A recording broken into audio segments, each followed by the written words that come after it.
Mtazamaji wa Sibuka TV na msikilizaji wa Lindi FM, kipindi cha vijana. Siku ya leo tena tunakukaribisha kwenye kipindi cha vijana, na mada ya leo tutakayoenda kujadili ni wema wa Mungu kwa kijana.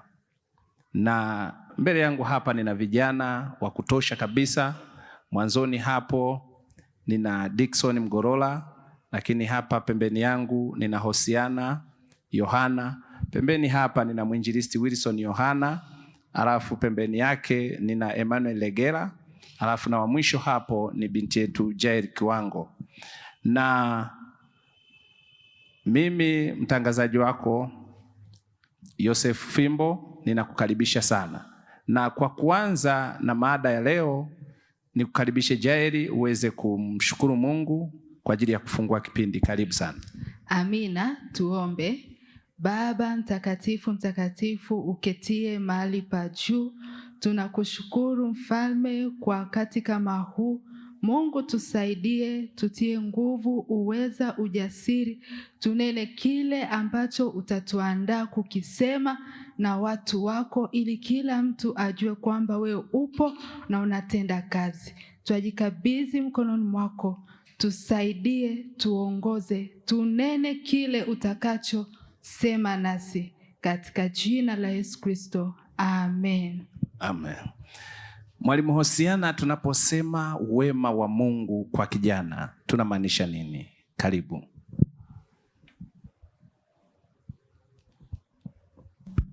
Amina. Bwana Yesu asifiwe sana. Amen. Nashukuru kiongozi kwa nafasi hii.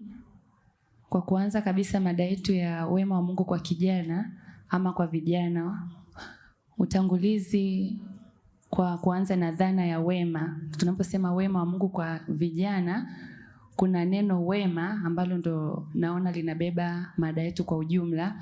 So tunaposema wema, dhana ya wema tunamaanisha ni jumla ya mambo yote mazuri ama matendo mazuri ambayo mtu anaweza akafanyiwa na mtu mwingine ama Mungu akamfanyia mwanadamu. Bwana Yesu asifiwe. Kwa hiyo sasa tukisema ni jumla ya mambo mazuri, mambo yote mazuri ambayo mtu anaweza akatendewa yako katika nyanja mbalimbali. Mtu anaweza akamtendea mwenzake wema, maybe kwa kumfadhili katika eneo fulani, alikuwa hawezi kufanya jambo akamsaidia katika maisha ya kawaida ya kila siku.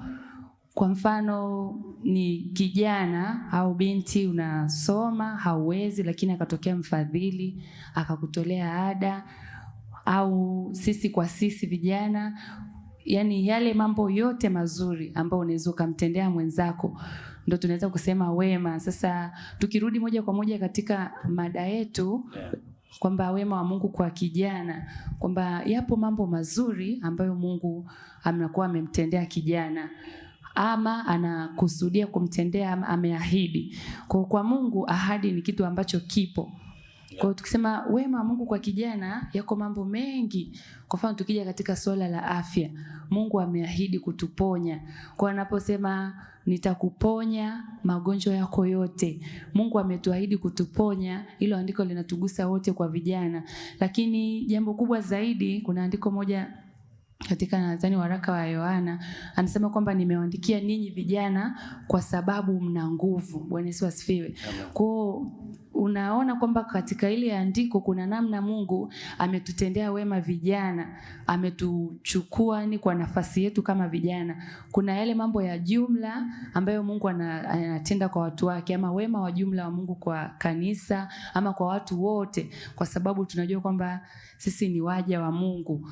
Nishai kujifunza sehemu fulani kwamba kuna yale mema, nilikuwa nasikiliza mahubiri fulani, anasema kuna yule mtu ambaye anakuwa na bidii kwa Mungu, Mungu anamtendea, anampa hazina za sirini. Lakini kuna zile baraka ambazo Mungu anamwaga kwa watu wote kwa ujumla.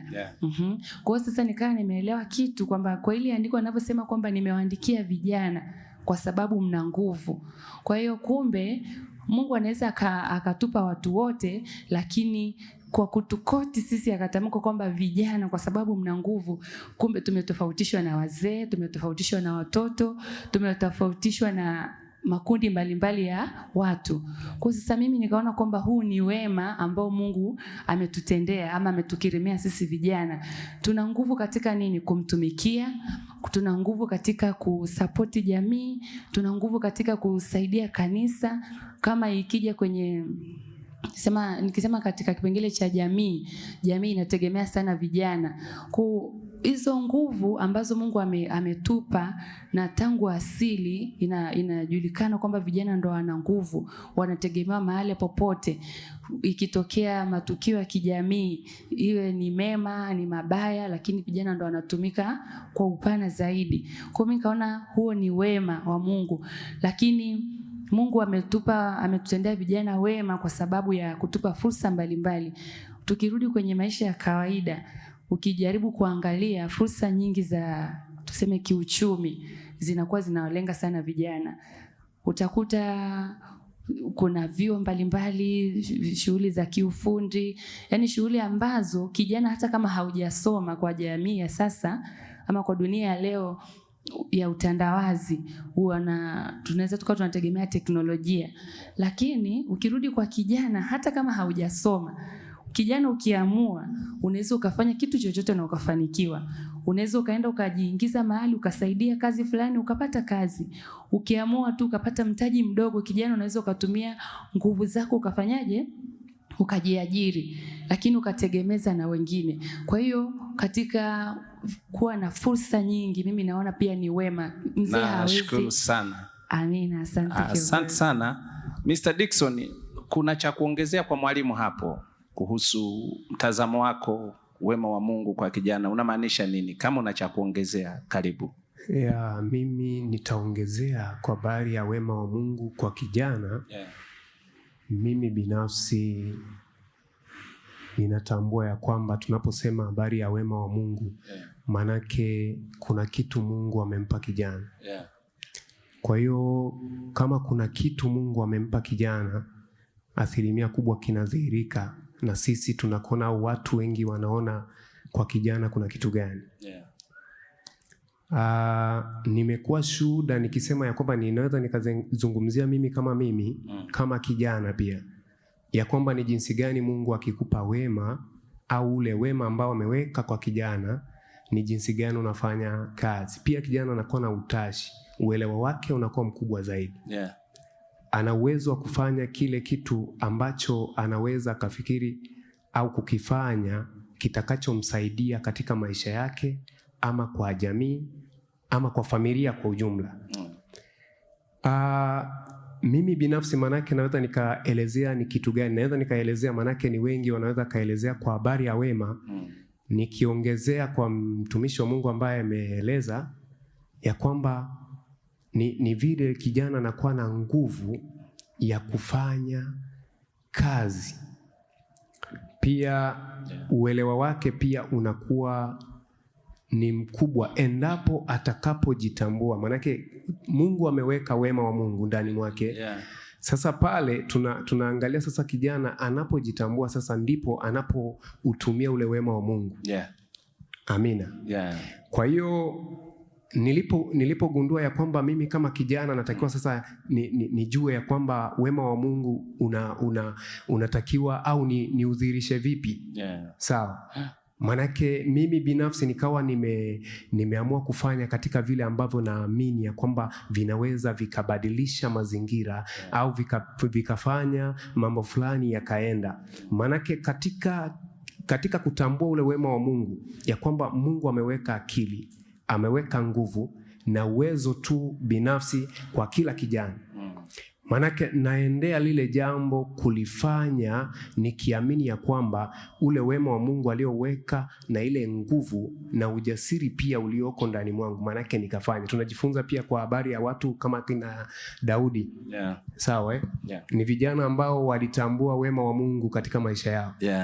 Kwa hiyo katika kujifunza na kusoma Biblia, kwa hiyo tunajifunza kwa watu kama kina Daudi, kina Danieli. Tunaona ya kwamba ni watu waliotambua ya kwamba mimi kama kijana Mungu amenipa zawadi ya wema. Maanake kuna wema ambao Mungu amenipa ya kufanya kitu fulani, nguvu, utashi kuna namna fulani nitafanya, mzee hawezi kufanya.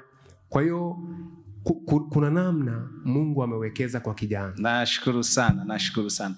Binti Jael, mtazamo wako katika maisha ya leo, unaonaje vijana?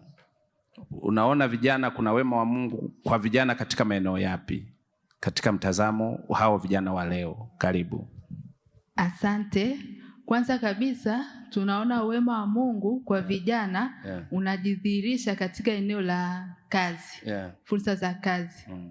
Sisi vijana tumeandikiwa tayari kwenye Biblia kwamba sisi tuna nguvu na tunaweza kufanya kazi kwa bidii.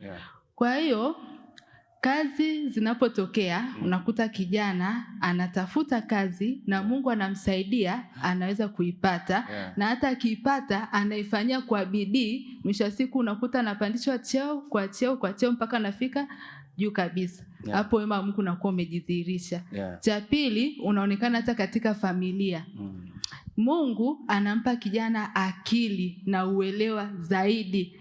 Kwa hiyo unakuta hata familia wanamtegemea kijana katika kutoa mashauri na katika kutatua changamoto mbalimbali za kifamilia. Mfano, mzazi anaweza kumfuata kijana wake kama kuna shida, akamueleza kijana wake na Mungu akamsaidia kijana akatoa ushauri mzuri na ukapokelewa kwenye familia na ukatendewa kazi. Au kama kuna changamoto hata za kifedha, unakuta kijana ndo anategemewa zaidi kusaidia. Hapo ndipo tunaona wema wa Mungu kwa vijana. Nashukuru sana. Mr. Emmanuel, ni changamoto zipi sasa vijana wanakumbana nazo, zile ambazo zinasababisha sasa wasiuone wema wa Mungu kwenye maisha yao? Karibu. Nashukuru sana. Changamoto ni nyingi kwa vijana ambazo zinawafanya hawauoni wema wa Bwana. Kwangu mimi binafsi, changamoto kubwa ambayo naiona kwa vijana ni pale ambapo wanapoamua kutumia akili zao binafsi na kutokusikiliza mashauri ya Mungu. Unajua, kama vijana tuko kwenye wakati mgumu, kutafuta kipato, mambo ni mengi. Kwa hiyo kijana kama kijana unakuwa unajituma, unahisi labda ukitumia akili zako sana ili ufanikishe jambo hili, labda una shida ya fedha, unakuta labda kijana unataka ufanye jambo fulani, maana tunajua vijana tuna vitu vingi. Ili sina nguo nyumbani, labda na mzazi ana changamoto, nataka nipate fedha. Sasa vijana wengi tumekuwa tunaingia kwenye mkumbo wa kuamini kwamba tunaweza kufanya sisi wenyewe bila ya kumshirikisha Mungu katika matatizo yetu. Kwa hiyo kitu mara nyingi inatufanya hatuoni ule wema wa Mungu kwa ufasaha. Kwa sababu tukimtumainia Mungu naye atatuonekania. Na unapoamua kwamba mimi nataka ni struggle mwenyewe, nitafute mwenyewe, ninaweza ili swala, kuto unapitia changamoto nyingi ambazo hata zingine hukustahili kuzipitia. Ila ungemshirikisha Mungu kwamba Mungu, mimi nina jambo 1, 2, 3, naomba usimame kwenye changamoto yangu hii. Mungu, naomba unisaidie hapa. Mungu, nishauri hapa nifanye vipi? Mungu, hebu niongoze hivi. Kwa hiyo vijana wengi tungelitambua hili na tukalifuata, tungekuwa tunafanikiwa kwenye mambo mengi sana ambayo tumeyapanga kwenye maisha yetu kama vijana, na tungefikia malengo yetu kwa wakati. Kwa hivyo hiyo ni changamoto kubwa ambayo naona kwa vijana wengi wa sasa hivi, kutokumtumainia Mungu na kufuata akili zetu wenyewe.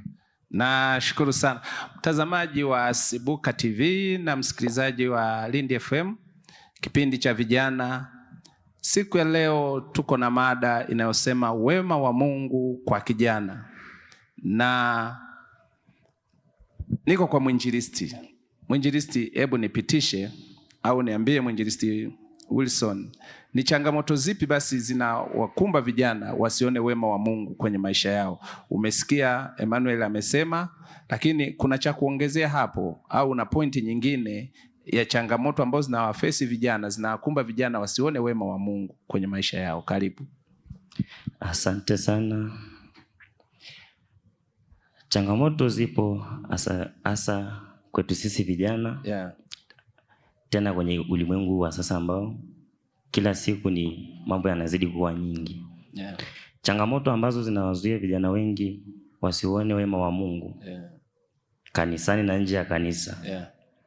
Namba 1 ni dhambi. Napozungumzia dhambi inamzuia mtu asipate wema, kwa kuwa Biblia inasema kwamba wema wa Mungu zanifuata. Daudi anazungumzia kwamba wema wa Mungu utanifuata siku zote za maisha yangu. Sasa changamoto inatokea pale kwa kijana anaposhindwa kumtii Mungu. Tunajifunza kwa kijana Yusufu alivyokutana na changamoto katika familia yake, akauzwa utumwani, lakini akajilinda huko kwa alipouzwa utumwani ili asimkosee Mungu. Kwa nini? Alijua, Yusufu alisema baada ya yule mwanamke kumtamani ili alale naye, akasema kwamba nifanyaje uovu mkubwa huu ili nimkose Mungu. Maana yake anajua kwamba mpaka nilipofika eneo hili mahali hapa ni wema wa Mungu umenifikisha hapa. Kwa hiyo nikitenda kinyume na wema wa Mungu, maana yake baraka za Mungu zitaniacha. Ninavyozungumzia pia wema ni baraka, ni ulinzi wa Mungu ambao kijana sasa sisi ambao tunatafuta kufanikiwa. Na mara nyingi sasa hivi shetani huwa anaandaa shortcut ili kuturahisishia vijana tusisubiri wema wa Mungu. Wema wa Mungu upo kwa kila mtu. Lakini shetani kwa kuwa ana mpango atuondoe katika nia na lengo la Mungu, analeta hizo changamoto. Na changamoto ndio hizo ambazo wenzangu wameshazungumzia, lakini mimi ndio naongezea kwamba ni dhambi. Dhambi inakuwa kikwazo tusione wema wa Mungu. Maana Mungu ametuahidi baraka nyingi sana. Na hata sasa bado hatujaziona zile baraka. Kwa nini hatujaziona? Ni mzizi mmoja tu ambao unaitwa uovu, ambaye ni dhambi, ambao Mungu akitusaidia vijana tukamtii kama Daudi, kama Yusufu, tutauona wema wa Mungu maishani mwetu siku kwa siku. Kwa kumalizia tu, ndugu kiongozi, ndivyo tu kwamba tukitii neno la Mungu, tukafuata mapenzi ya Mungu, wema wa Mungu utatufuata siku zote za maisha yetu. Amen. Nashukuru sana mtazamaji wa Sibuka TV na msikilizaji wa Lindi FM. Kipindi cha vijana, tunaendelea na mada inayosema wema wa Mungu kwa kijana. Mr. Dickson, nipitishe kwa mtu mmoja katika Biblia, kijana mmoja katika Biblia ambaye aliuona wema wa Mungu, ambaye ukimsoma huyo na wewe unasema nataka niishi haya maisha ya huyu mtu. Ni nani huyo? Karibu. Umesikia wamegusagusa, lakini hebu karibu tupitishe kwa huyo mtu mmoja kwenye Biblia. Karibu. Mimi binafsi napenda sana kusoma kitabu cha Daniel. Nikisoma habari za Daniel kuanzia ile sura ya kwanza na kuendelea, najifunza mambo mengi sana kuhusu wema wa Mungu ambao ulikuwa ndani ya Daniel. Huyu Daniel kuna namna alitambua wema wa Mungu kiasi kwamba alikuwa utumwani, lakini bado alistahimili katika yote ambayo yanakuwa ni magumu kibinadamu. Lakini nikaona ya kwamba ni jinsi gani alivyo na upeo wa kimungu na kutambua ya kwamba ni Mungu anafanya nini kwenye moyo wake, pia kwenye maisha yake. Kwa hiyo najifunza kwa Danieli. Pia napenda wanaonisikiliza na kuniona wajue hivyo ya kwamba Danieli, jinsi maisha yake alivyokuwa anaishi kama kijana, aliishi maisha ya kumtumainia Mungu na kumtegemea Mungu, ya kwamba Mungu ndio alikuwa ana majibu hata ya maswali aliyokuwa nayo. Kwa hiyo napenda kumzungumzia Danieli kama amekuwa kielelezo kikubwa sana. Maana yake alikuwa ni mfano, hata ndugu zake waliona ni njia sahihi wakamfuata. Baadhi ya ndugu zake ambao walikuwa huko utumwani walisimama pamoja naye kwa sababu waliona ya kwamba kama mwenzetu yuko na msimamo. Alifika mahali Danieli ya kwamba hawezi akashiriki hata chakula kinachotoka, chakula ambacho kinakuwa kinaondoa utukufu wa Mungu. Sawa. Kwa hiyo nikajifunza ya kwamba ni jinsi gani mtu unapokuwa na wema wa Mungu, manake Mungu anapokuwa ndani mwako, manake kuna kitu fulani kinakuwa kimebadilishwa. Hakiwezi kikaingia kitu ambacho kinyume na utaratibu wa Mungu. Maanake wema wa Mungu hauingii kitu kilicho kibaya, au Mungu akupi kilicho kibaya. Mungu anakupa kitu chema.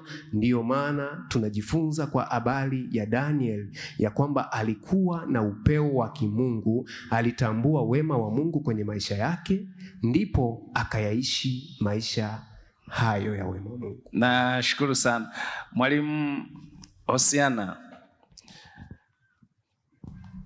Ulishawahi kukutana na kijana ambaye alikutana na changamoto alafu baadaye hakuona wema wa Mungu? Ulishawahi kukutana na kijana wa namna hiyo?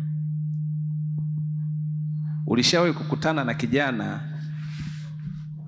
ambaye alikuwa anapitia changamoto, yani changamoto zikafanya asiuone wema wa Mungu? Katika Biblia, katika hali ya kawaida hivi, kwamba kuna mtu ulikuwa naye, umesoma naye, maybe kuna vitu vikamfanya asione wema wa Mungu. Ulishakutana na mtu wa namna hiyo? Amina. Wanaweza wakawepo. Karibu useme walikutana na vitu gani, alafu wakashindwa kuona wema wa Mungu. Walikuwa na changamoto zipi zilizofanya wasiuone wema wa Mungu kwenye maisha yao? Karibu. Asante. Bwana Yesu asifiwe. Amen. Amina. Nimewahi kukutana nao baadhi katika kipindi cha kabla sijaokoka. Yes, nilikuwa na rafiki yangu mmoja. Binti. Tulikuwa marafiki sana. Tulikuwa tunashauriana katika mambo mbalimbali. Kimaisha lakini kimasomo. Alikuwa mbele yangu kiumri kidogo, lakini pia kielimu. Lakini kadri tulivyoendelea kutembea pamoja, neema ya Mungu ilikuwa inatusaidia. Lakini kwenye swali lako kwamba alishindwa kuona wema wa Mungu. Yeye kiukweli mimi nilikuwa naona neema ya Mungu ilikuwepo inatusaidia. Lakini yeye alitoka kwenye ile njia. Yaani tuseme pamoja na kwamba tulikuwa kipindi hicho katika dini bado hatujapokea wokovu, lakini yeye alichokifanya alipitia changamoto katika maisha yake ya kiujana niseme, yani ubinti. Yes, kwa hiyo alikuwa vizuri, lakini baadaye kuna namna alijiingiza katika maisha tofauti kidogo ambayo alikuwa hayana ushuhuda. Kwa hiyo mwisho wa siku baadaye hakuweza kuendelea na masomo. Alihitimu vizuri kidato cha 4, lakini hakuweza kuendelea kwa sababu yule rafiki yangu alikuja akapata ujauzito, akawa hajaendelea. Wema wa Mungu ulikuwepo, lakini ni kivipi anaweza akasema, au tunaweza tukasema yeye akatafsiri hajaona wema wa Mungu ni yale maisha ambayo aliishi. Kwa pasipo kufikiria kwa akili za kibinadamu tunaweza tukasema kwamba inakuwaje nimesoma mpaka kidato cha 4 na alifaulu ufaulu tu ambao angeweza akavuka hatua nyingine, lakini akaishia njiani. Lakini kulingana na vile ambaye aliishi yeye, yale maisha alimfanya hata wazazi wake hawakuwa tena na ule moyo wa kufanyaje, wa kumsaidia kuendelea na masomo. Kwa sasa hiyo inaweza ikapeleka lawama. Kaanza kuona kama ni wema wa Mungu haupo, lakini kiuhalisia wema wa Mungu ulikuwepo, ila kwa yale mazingira yalimpelekea yeye aone kama ni mtu ambaye hajatendewa haki na kadhalika, vitu kama hivyo. Kwake mtu kama huyo unajifunza nini? Kwa maana unajifunza nini kwake ili kusaidia kuchukua tahadhari mbeleni na kumwambia mtu anayekusikiliza, kijana anayekusikiliza kupitia huo ushuhuda, achukue tahadhari zipi ili asiangukie katika hiyo? Asante. Kitu ambacho naweza nikashauri, mimi binafsi kwanza nilijifunza. Kwa sababu tulikuwa marafiki, alikuwa mkubwa wangu kiumri lakini pia kielimu. Alikuwa ananisaidia sana. Kipindi hicho tuko kijijini tunasoma, kwa hiyo tunasaidizana, lakini baada ya yeye kupitia mazingira yale akakosa ule msaada, mimi nilijifunza kwamba unapokuwa unamtegemea Mungu ama unajilinda katika kuogopa dhambi. Tumesoma mwinjilisti kuna pointi aligusia ya Yusufu kwamba Mungu alimtendea mema hata kule ugenini, hata gerezani, kwa sababu alikuwa analinda ule ushuhuda, anaogopa kumkosea Mungu. Sasa kitu ambacho mimi nimejifunza, yani ile hali ya yeye kukosea si tu kwamba alimkosea Mungu, lakini hata wazazi wake, kwa sababu walikuwa ni binti pekee katika familia yao kipindi hicho. Kwa hiyo wazazi wake akawa wanampenda sana, wanamsomesha, wanamsaidia kila kitu. Lakini baada ya hivyo tu hawakamwacha na wakamuozesha tena kwa mtu ambaye haikuwa ni matarajio yake. Kwa hiyo ninachojifunza ni kwamba, na kushauri vijana wenzangu, mabinti, kwamba tunapokuwa tunapata fursa za kuaminika katika familia, lakini pia mbele za Mungu, tujitahidi kwa msaada wa Mungu kuzitumia vizuri, kwa sababu tunaweza tukajipotezea nafasi zingine katika maisha au kuaminika na wazazi, jamii, lakini zaidi sana mbele za Mungu. Kwa hiyo ninaweza nikashauri kitu cha namna hiyo. Nashukuru sana. Mwinjilisti Wilson, ulishawahi kuona nini kwenye maisha yako ukajua wema wa Mungu kwako upo? Ulishawahi kitu gani ambacho kinakuashiria kwamba wewe kuna wema wa Mungu ndani yako ya maisha yako? Karibu sana. Asante sana. Kibinafsi naweza nikasema kwamba wema wa Mungu uko ndani mwangu kwa sababu moja ama mbili hivi. Karibu kwa hizo sababu. Namba moja, Biblia inasema kwamba Yesu aliacha enzi akaja duniani ili aje kuwatafuta waliopotea. Na mimi mimi nimezaliwa katika familia ambao hawamjui Mungu, wanajua mizimu, wanaabudu mambo ya mila. Hamna mtu ambaye ataweza kunishuhudia mimi habari za wokovu. Lakini wema wa Mungu ukanifuata huko kwenye ile familia. Na iliponifuata ikanitoa kule. Na baada ya Mungu kunitoa kule, ndani ya moyo wangu na hakikishwa kabisa na Roho wa Mungu kabisa ananishuhudia kwamba huku stahili, ila kwa kupigwa kwa Kristo wewe umezaliwa mara ya pili. Kwa hiyo mimi ni jambo la kumshukuru Mungu sana katika maisha yangu yote, kwamba wokovu ni kitu pekee ambao mimi najivunia kwamba ni wema wa Mungu. Maana kama si wema wa Mungu kumtuma Yesu tu duniani ili anifie mimi, hata leo hii nisingekuwa nazungumza mbele yenu ama na mbele ya watu ambao watanisikiliza huko sehemu mbalimbali. Lakini ule wema wa Mungu tu ukanifanya mimi niweze kuzungumza na ninyi. Kwa hiyo kibinafsi namshukuru Mungu sana kwa hilo. Namba mbili, mimi baada ya kabla pia sijaokoka nilikuwa nafanya kazi ambazo sizo. Lakini kule kabla sijaokoka watu wananiita pastor kwa sababu tu ile ya muonekano, lakini mimi sikujua kwa nini wananiita pastor. Kuna sehemu moja nilikuwa naenda kufanya kazi, wakaniambia wewe nenda, ustahili kufanya kazi pamoja na sisi. Kwa nini?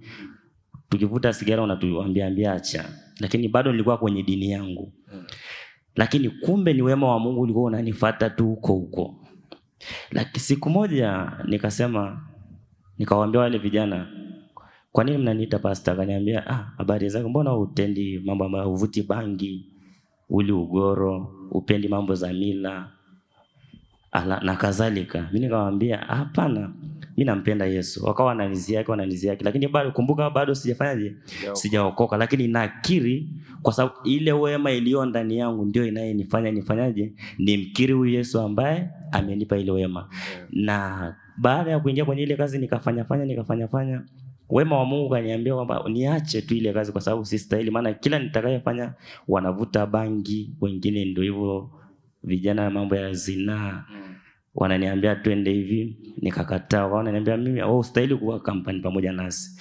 Lakini nikakumbuka kwamba ni wema wa Mungu umenichoma, kwamba kumbuka kwamba mimi sijazaliwa kwenye familia watu wanayemjua Mungu.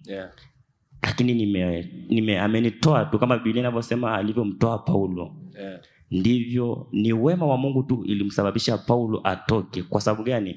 Paulo ni Sauli, kabla hajaokoka anaitwa Sauli. Kama si wema wa Mungu asingeokoka wala awe mtume ambaye ndiye tunasoma nyaraka zake nyingi leo hii. Lakini ule wema wa Mungu zikamsababisha Paulo apate wokovu. Kwa hiyo kitu kikubwa sana ambacho nasema kabisa mpaka sasa hivi, ni wokovu. Wokovu ni wema mkubwa sana ambaye Mungu amenitendea mimi. Na nitazidi kumshukuru Mungu japokuwa hatuwezi kumlipa Mungu. Biblia inasema kwamba, Daudi anasema kwamba ni kushukuru kwa namna gani? Kwa sababu wema wako na fadhili zako ni nyingi sana. Akasema bali nitakipokea tu kikombe. Maana yake ni yashuhudie matendo yako. Kwa hiyo na mimi kwa hilo tu Yesu kunifia msalabani, naona kabisa kwamba ni wema na sina budi kumtukuza na kumhubiri na kumshuhudia kwa watu binafsi. Nashukuru sana. Mr. Emmanuel, kwenye maisha yako ya ujana haya, ulishawahi kupitia changamoto au wakati mgumu, na kupitia wakati mgumu ukauona wema wa Mungu? Ulishawahi kupitia au bado hujawahi kupitia?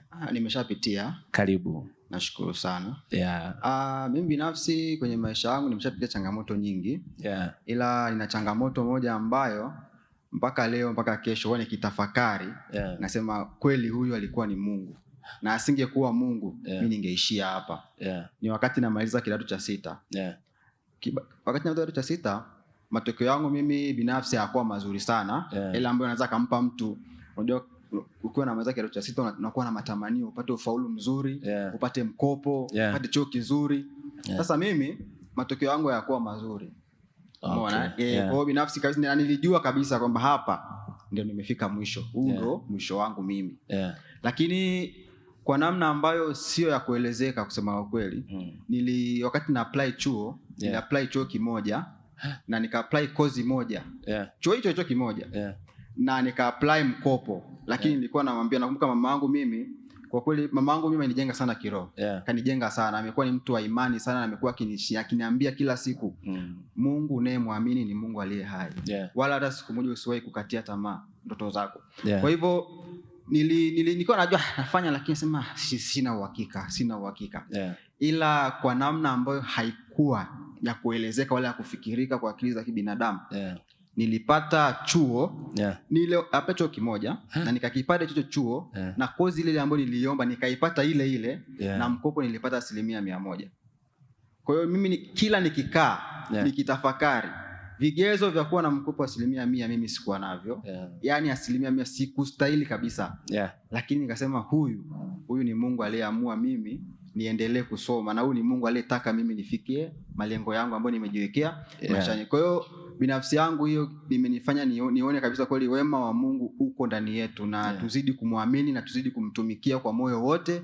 Maana kama Daudi alivyosema, hakika wema na fadhili za Bwana zitanifuata siku zote za maisha yangu, nami nitakaa nyumbani mwa Bwana siku zote. Kwa hiyo hata na mimi nikasema kwa kweli, kwa huu wema Mungu ambao amenifanyia kwenye maisha yangu, hakika na mimi nitakaa nyumbani mwa Bwana siku zote na kumtumikia kwa moyo wangu wote. Nashukuru sana. Nashukuru sana mtazamaji wa Sibuka TV na msikilizaji wa Lindi FM, kipindi cha vijana. Leo, siku ya leo, tuko na mada inayosema wema wa Mungu kwa vijana. Niko na vijana kabisa hapa ambao tunachambua mada hii, na ninayekuongozea kipindi hiki ni mimi mwinjilisti Yosef Fimbo binti Jael. Ukiachana Biblia, yani wewe mwenyewe ulishawahi kupitia katika hali fulani alafu kauona wema wa Mungu kwenye hiyo hali? Ndiyo. Karibu. Asante.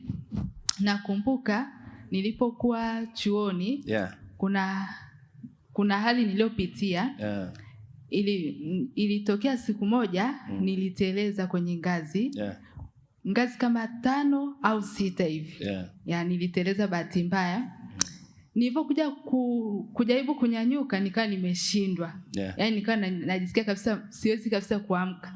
Ndipo rafiki yangu akaenda akaitwa, wakaja wakanibeba, wakanipeleka hospitalini hapo chuoni, nikaenda nikapata matibabu. Kwa hiyo nikawa ni mtu wa kubebwa. Karibia siku 3 hivi. Nilikuwa nabebwa, napelekwa hostel. Ikafika hatua nikawa yani siwezi kabisa kwenda chooni. Nikawa namaliza mambo yangu yote kwenye ndoo, rafiki yangu anachukua anaenda kumwaga. Karibia siku 3.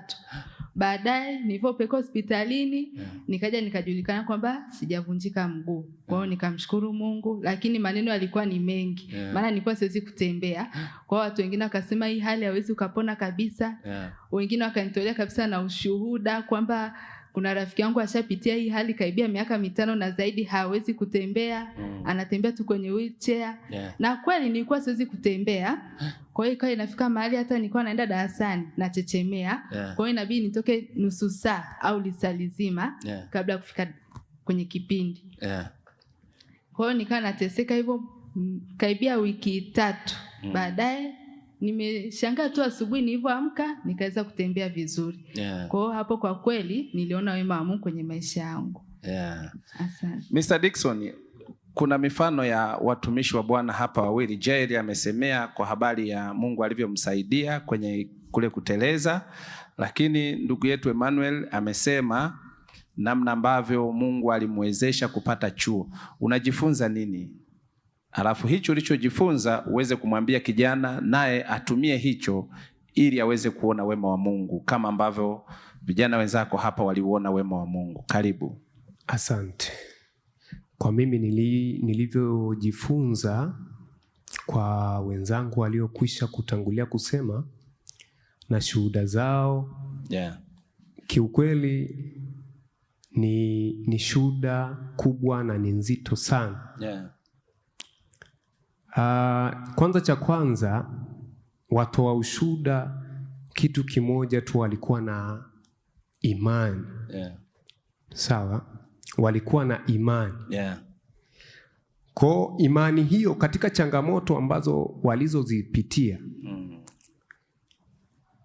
Kwa hiyo zile changamoto walizopita nazo, walizopitia, kupitia imani yao waliokuwa nayo ikawa sababu ya ushindi na kutoka salama. Kwa hiyo tunajifunza nini pale? Kama vijana mnaonisikia na kunitazama, kitu kimoja, amini ya kwamba kila unachopitia, kila ambacho unaona kwamba ni kizito ama ni kigumu ama changamoto sana, zingatia ya kwamba mimi ninaye Mungu, au kunao uwezekano wa kutoka hapa nilipo. Bwana Yesu asifiwe sana. Amen. Ninajifunza kwenye kitabu cha Zaburi ile sura ya 3 kama sikosei, sura ya 3 sura ya 3. Inasema ya kwamba nijapopita, hapo inazungumza nijapopita kati ya bonde la uvuli wa mauti. Manake hapo ni Zaburi ya 24. Zaburi ya 24. Nijapopita kati ya bonde la uvuli wa mauti, sitaogopa mabaya. Manake hawa waliokwisha kutangulia kusema walijua ya kwamba kuna namna, hususan nikirejea kwa Jael, nikirejea pia kwa ndugu yangu Emmanuel, ya kwamba walipita. Manake ni watu ambao walikuwa na tumaini. Sawa? Tumaini lao, manake pamoja na kuwa aliumia ama aliona uwezekano wa kufaulu kwake unakuwa ni mzito, ama kuna kitu fulani kinakaa vibaya, lakini ndani yake kukawa na tumaini. Ya kwamba ninatumaini mimi ni wa Mungu, ninatumaini ya kwamba hapa nako nitavuka. Nimejifunza kwa mwinjilisti, amesema kwa habari ambayo kwamba yeye alikuwa ni kabla hajaokoka kuna maisha ameyapitia. Sawa? Sasa hicho ni kitu ambacho kwa wote ambao vijana hawajaokoka, hicho kitu ni neema ya Mungu ambayo inakuwa kwa kijana mmoja mmoja sana. Kwa hiyo kwa wewe kijana, yamkini unakuwa kwenye mazingira yale ambayo yanakuwa yana utata na haujaokoka, lakini unatambua kwamba mazingira yale wewe mwenyewe yanakunyanyasa na kukupa shida na taabu nzito. Kuna kitu Mungu ameweka ndani ya moyo wako. Kwa hiyo unatambua ya kwamba ipo saa, ni wakati tu. Manake ule ufahamu wako unapofunguliwa, ufahamu wako unapofunguka, ipo saa utajua wema wa Mungu, utamtumikia Mungu na utafanya kazi za Mungu. Nashukuru sana. Mwalimu, kijana huyu wa sasa anayekutazama, wa kanisani na ambaye sio wa kanisani, anawezaje kuishi maisha yanayoaksi wema wa Mungu na watu wakaona yale maisha yake na wakamtukuza Mungu kupitia yeye? Huyu kijana wanawezaje kuishi maisha sasa yanayoaksi wema wa Mungu? Karibu. Asante kiongozi. Kijana ama vijana wanawezaje kuishi maisha yanayoakisi wema wa Mungu? Kwanza kabisa, kabla ya kujua namna ya kuishi, kijana yoyote anatakiwa ajitambue ama atambue kwamba wema wa Mungu upo katika maisha yake. Biblia inasema ya kwamba neema ya Mungu imefunuliwa kwa watu wote, na hiyo neema inatufundisha kukataa uovu. Kwa hiyo sasa, kama anasema neema ya Mungu imefunuliwa kwa watu wote, tunaona kwamba tupo katika hilo kundi, kwamba kijana kwanza kabisa atambue kwamba wema wa Mungu tayari upo. Neema ya Mungu ndio huo wema wa Mungu ambao unatufundisha kukataa mabaya. Sasa ili kijana aweze kuishi maisha yanayoakisi, sema kuakisi yani ni kutoa ile picha au tafsiri au reflection ya yale maisha, kwamba mtu mwingine akimtazama atajua kwamba kuna wema wa Mungu. Kwa hiyo kijana anatakiwa aishi kwanza kwa kumtumaini Mungu. Hilo ni jambo mojawapo.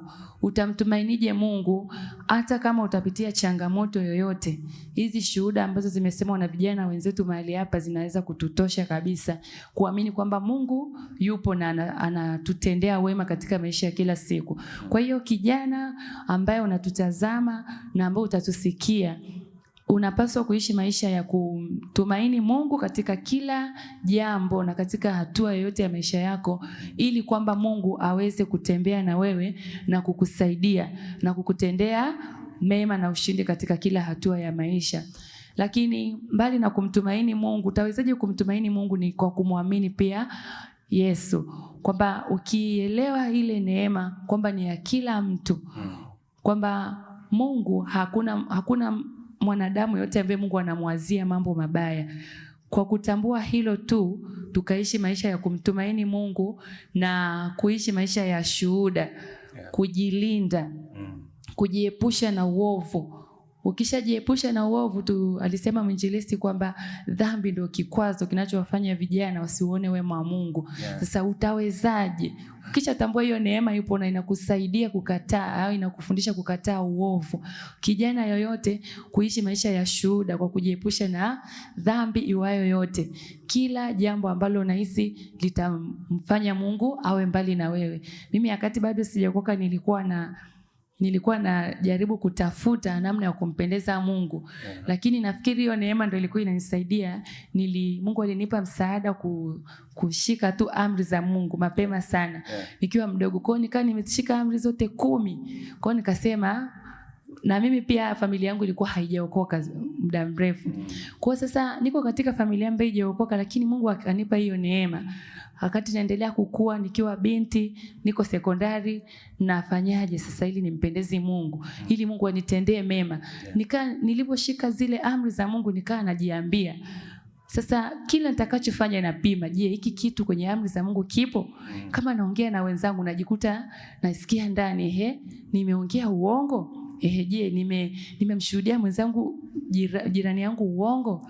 Amina. Kwa sasa ukijua ukajiepusha na uovu, Mungu anakutendea mema na wengine watauona huo wema. Na kwangu mimi Mungu alinitendea wema na watu wakauona, kwa sababu wakati huo nikiwa kijana mdogo ambaye nasoma, Mungu alinitendea wema nikafanya vizuri sana katika mtihani wangu wa kidato cha pili. Nikafaulu kwa kiwango kile kwa sasa hivi wanasema division, lakini kipindi kile nilipata distinction. Kwa sasa vijana wengine ambao hata wako juu yangu, wako form 4, wakawa wananitafuta, nasema wananitungia jina, wananipa sifa mbalimbali, lakini wakawa wananipa, unakuta wananiita majina ya kiutumishi, wananiita mamchungaji, ndio kwanza hata sijui sijaokoka. Sasa baada ya kuokoka akili inaongezeka, nikajua kwamba kumbe ile ilikuwa ni neema, ni wema wa Mungu ulikuwa pamoja na mimi. Sasa watu walionaje? Kwa kuishi, kwa kuonesha. Kwa kijana atawezaje kuakisi maisha wengine waone wema wa Mungu? Ni kwa kujitambua, kumtumaini Mungu, lakini kujiepusha na dhambi, na kwa kufanya hivyo wengine wanaweza wakaiga, wakavutiwa na maisha yako, na zaidi ya yote wakamtumaini Mungu. Nashukuru sana binti Jael. Nafasi ya kanisa kuwaonyesha vijana wema wa Mungu kwa vitendo ni ipi? Amina. Kanisa lina nafasi ya kuonyesha wema wa Mungu kwa vijana kupitia matendo. Mfano, kijana akiwa amepata changamoto ya kuumwa, kwa hiyo yupo kitandani hajiwezi, kanisa linaweza ikachukua jukumu la kwenda kumsalimia, kumtembelea, kumhudumia pale panapobidi. Hata kama yuko hospitalini au nyumbani na hana mtu wa kumsaidia, kanisa wanaweza wakajipanga, wakawa wanapokezana kwenda kulala naye, kwenda kumtia moyo, kumshauri. Kwa hiyo ni kuwapenda vijana, cha kwanza. Na cha pili, kuwapa nafasi ya kuhudumu kanisani. Ndio maana kila mwaka tuna wiki la vijana ambayo inawapa vijana nafasi ya kuhudumu hapa kanisani na kuinua vipaji vyao. Kupitia namna hiyo wanaweza kusema kwa kweli kanisa inatupenda, inatujali, imetambua nafasi yetu. Kwa hiyo hapo wanaona wema wa Mungu. Amina. Nashukuru sana. Mr. Legela Emmanuel, nafasi ya kanisa kwako. Dada ameongea hapo, lakini nahisi unaweza ukaongezea vile vile. Nafasi ya kanisa ni ipi katika kuwaonyesha vijana wema wa Mungu kwa vitendo, na vijana wakamfuata Mungu, ukampata Yesu? Karibu. Kama ulivyosema, ni matendo mema. Yaani kanisa lipo kwa ajili ya kuonesha utofauti na jamii.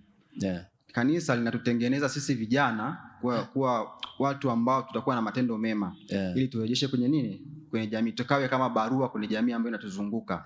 Kwa hivyo kijana, unapokuwa na matendo mema, matendo yako yanaakisi maneno ambayo unajifunza kanisani, mafundisho unayoyapata, yale ndio yanakufanya ukiwa nje ya jamii yako au ukiwa nje na kanisa, watu wanajifunza kupitia matendo yako mema.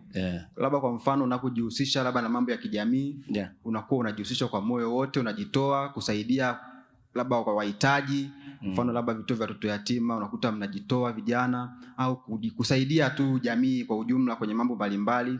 Na namna unavyojiweka tu kama kijana, mtu anajua kabisa huyu mtu kweli kuna kitu ambacho kimewekwa ndani yake cha tofauti na sisi wengine wa nje. Ndio ile kitu inakufanya uwe ni kama barua kwenye jamii inayokuzunguka. Kwa hiyo matendo ambayo tunayofundishwa na tunayoyaishi sana sana ndani ya kanisa na nje, ndiyo utambulisho wetu sisi kwa watu wengine, na kuwafanya pia wavutiwe. Unajua mtu aliyeokoka ana maisha na matendo yake yanakuwa yanamvutia mtu, kwa sababu ni matendo mema. Mtu naye ambaye ni msoma Biblia, kusoma hata Biblia inakuonesha vijana wengi waliofanikiwa waliishi kumtumainia nani? Mungu. Kumtumainia Mungu. Kwa hiyo ile kitu ilikuwa inawasaidia kuwajenga. Sasa watu wengine wanakuwa wanavutiwa kuona tu watu mbona wanaishi hivi? Kwa yale matendo yetu yanakuwa ni barua kwa jamii ambayo inatuzunguka sisi. Unaridhika na vijana wa kanisani wanavyoonyesha wema wa Mungu kwa watu wa nje? Unaridhika na vijana, au kuna kitu wanapaswa waongeze ili watu wa nje nao waone wema wa Mungu kupitia wao? Kwa binafsi sijaridhishwa sana, kwa sababu ni kwa jamii ambayo tunaishi sasa hivi, kwa sisi vijana tumependa sana kujitenga. Yaani tunapenda kujitenga sana na jamii, kwa sababu kwa uhalisia jamii kwa sasa hivi kweli mtandawazi ni mkubwa. Mambo yamekuwa nje sana, uharibifu unaonekana nje sana, ni mkubwa. Kwa vijana wengi wa kanisani tunakuwa tunahofia sana watu wa nje, tunakuwa tuna wasiwasi sana.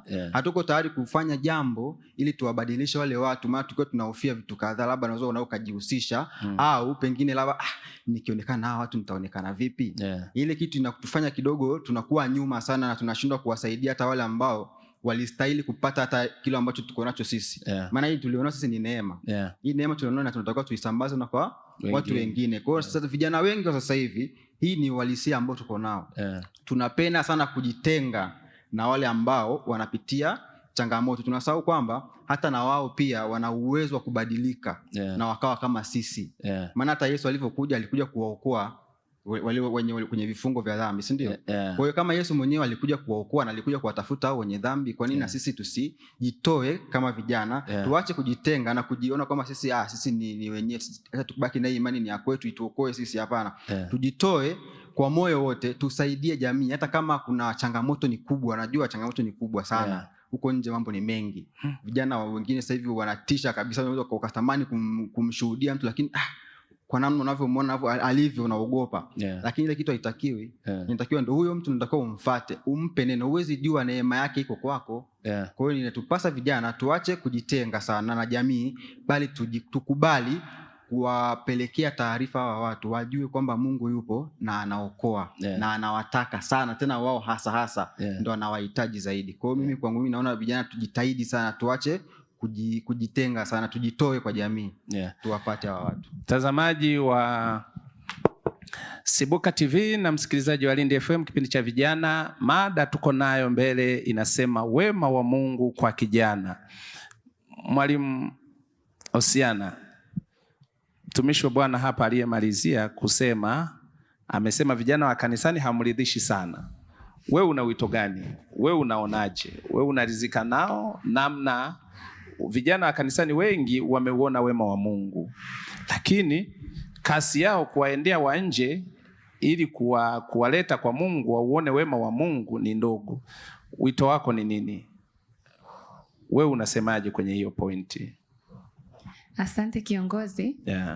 Mimi naweza nikaongezea hapo kwa mtumishi wa Mungu Emmanuel kwamba vijana tutoke, tujichanganye. Hasa sisi vijana tunaweza tukawa chachu hasa kwa vijana wenzetu.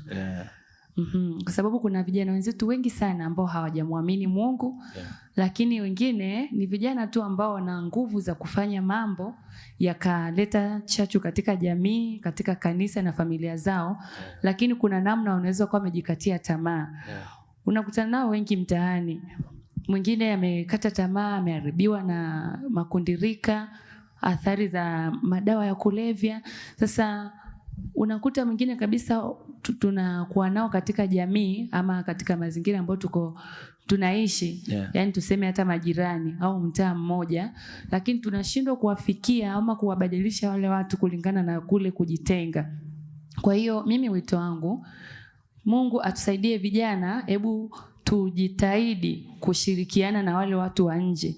Yaani tusijihesabie haki tukajiona kwamba sisi ndio bora au wale watu wa kule nje tayari wao ni maisha yao ndio yale yale. Hapana.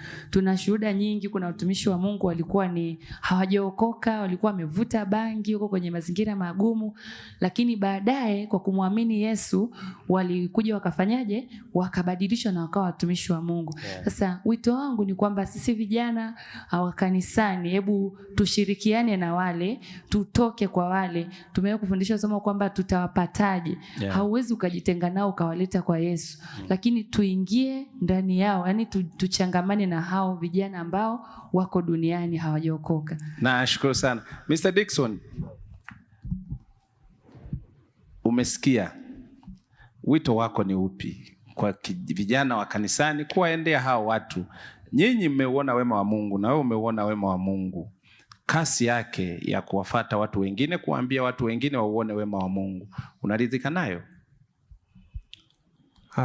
Binafsi siridhiki nayo sana. Tunatokaje hapo? Amina. Hapo mimi mwenyewe nimekuwa muumini sana wa kuambia vijana wenzangu ya kwamba tuwe na mifumo mbalimbali ya kuwafikia vijana wenzetu ama watu wasio ambao hawajaokoka waje kwa Yesu. Hata nikiwa kwa mfano ninaposafiri, hata nipo Dar es Salaam, nimekaa muda fulani, ninakuwa nina uwezo ya kwamba nina shauku tu ya kwamba hilo ni moja ambayo nawaeleza vijana wenzangu ambao tumeokoka.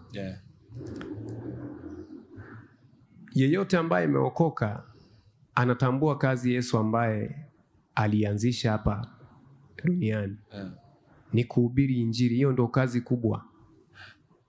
Sasa tusikae tukirizika ya kwamba sisi tumepata hiyo neema ya Mungu ya kwamba tukarizika nayo.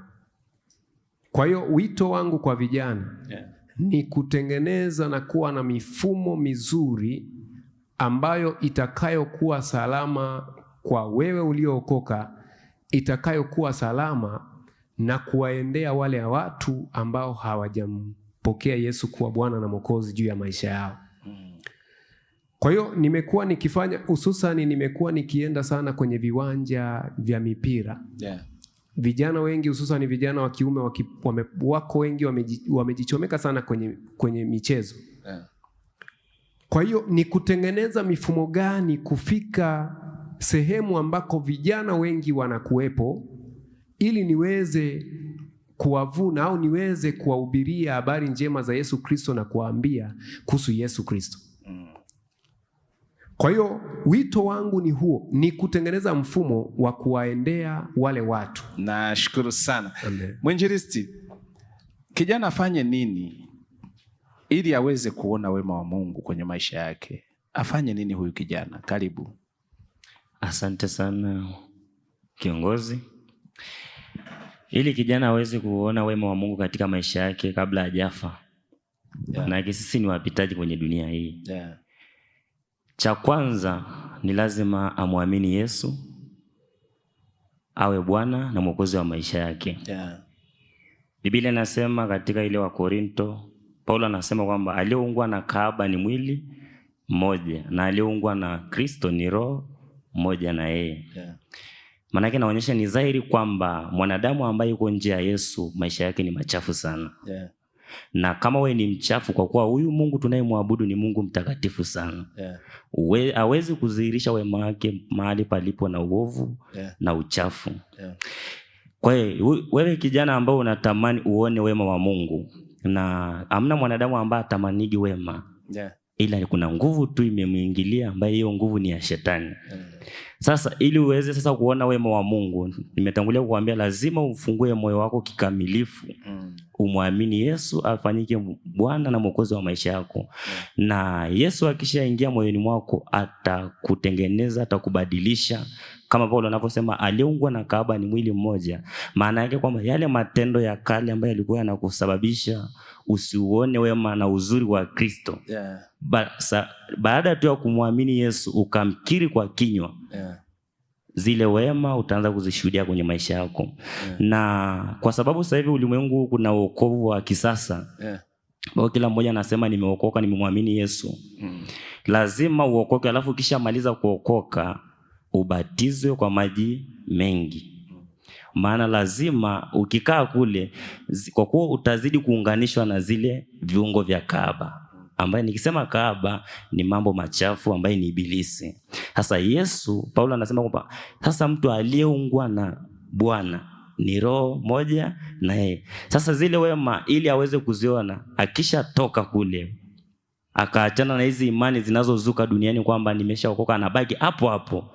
Na wahubiri wengi wanawahubiri tu watu wengi ili wapate sadaka na kadhalika, ila hawahubiri injili yenye kuleta toba kwa watu.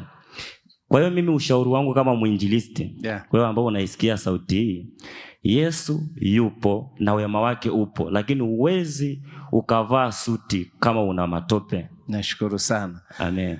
Asante sana mtangazaji, msikilizaji, mtazamaji wa Sibuka TV na msikilizaji wa Lindi FM.